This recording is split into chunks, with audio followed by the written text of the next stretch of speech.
Now we've introduced the book, and I want to introduce each chapter just with a very brief 2 or 3 minute chat with you to warm you up to doing each chapter and also to guide you through it a little bit. So I am looking at this book, which you also have.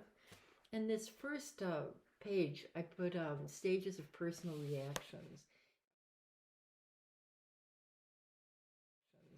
I wanted to give you a frame of how the trauma responses translate into thinking, feeling, and behavior.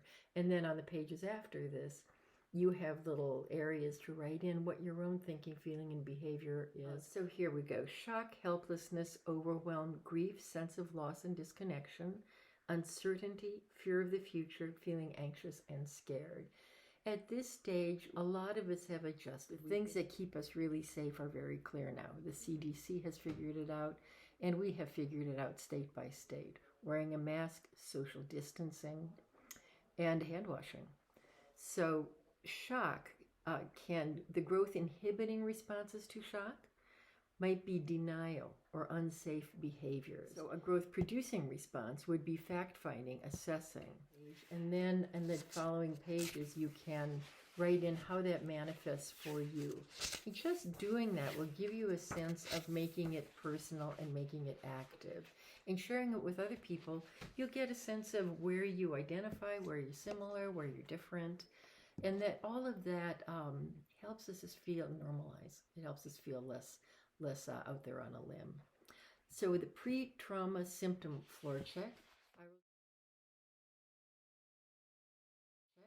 I will just run through their fears around safety, anger and aggression, mood shifts, emotional dysregulation, acting out behaviors, collapse, helplessness, worry, disturbing thoughts, grief, sadness, despair, somatic issues, avoidance, anxiety, panic, sleep troubles, emotional numbness. People talked about a kind of a feeling of paralysis in the beginning.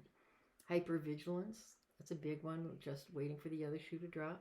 Food issues, denial, avoidance, and then of course whatever else works in with you as you put in with other.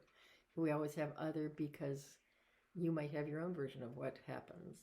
So then there is this question and answer area, and you can just answer these questions and it will help you get underneath those symptoms so that you can see how they manifest for you, how they're coming up in your life, and how you might do something about them. And mind you, just doing this workbook is doing something about them, because half the battle is won through awareness.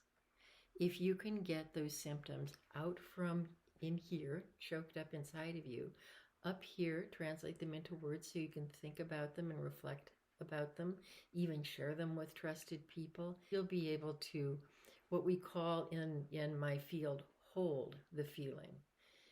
Holding the feeling means being able to tolerate it, not having to run from it, avoid it, deny it, any of those kinds of things. We just want to hold the feeling and be able to experience it.